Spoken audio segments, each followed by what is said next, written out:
listening. Hello gang, I'm out here with one of the world's foremost experts on mangroves, Dr. Norman Duke. Now Norm's come out to have a look at this tree, which is Mervac the mangrove. I've named it Mervac just in honour of the company that's done so much good stuff out here, and Norm's been able to tell me all sorts of interesting facts about this particular tree. So instead of me gabbling on, what I'll do is I'll grab the phone off Norm and he can tell you a little bit more about this tree. So stand by. Okay. Go for it, Dr. Norm. Okay. Hi.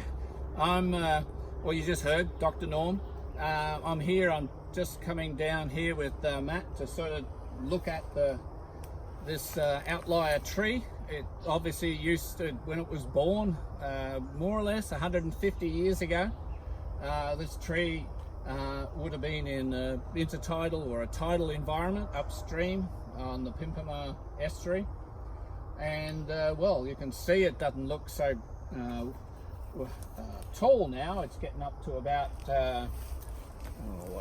about 10 meters. Yep. Yeah, about 10 meters. So you know, you can see that it's got a lot of good foliage. It's healthy, but it has had some shocks in its day. You can see the center trunk is sort of definitely died back, and there's other trunks that have taken over. There's suckers coming out. It's hollow in the center. But that's a normal thing for these species to do. It grows around, the outer bark is obviously where it lives, and it's getting larger. So we measured the circumference, and it comes in at about 3.3, 3.4 meters. That means it's about a meter in diameter, which puts it, that's how we can work out a rough estimate of the age based on other trees that we know about just down in the bay. So what do you see?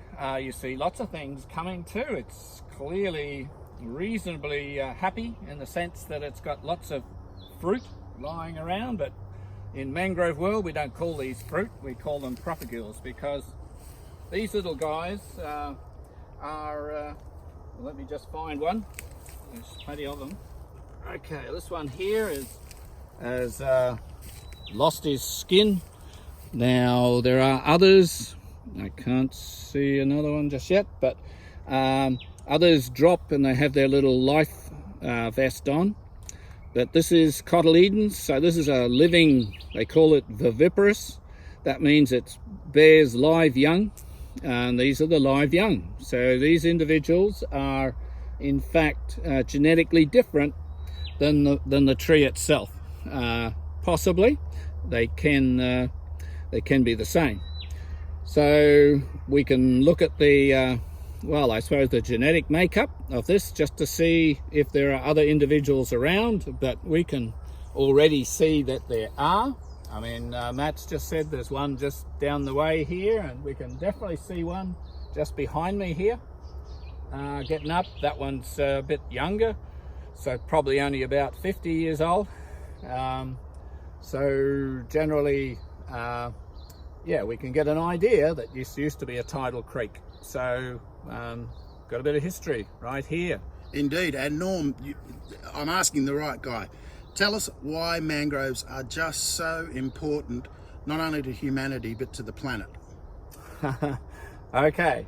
Well, normally, in situations where they're growing along the tidal areas, you see lots of little crabs and things going around. Well, the leaves that come from this tree and other mangroves, when they fall down on the ground, those crabs will take up those leaves, take them down their burrows, so you get kind of like this cycling. So these little crabs, they're just a little mangrove crab, not the big guys, but they are incredibly important, because without those crabs, the normal mangrove forests wouldn't be the same. So, and of course crabs make young crabs.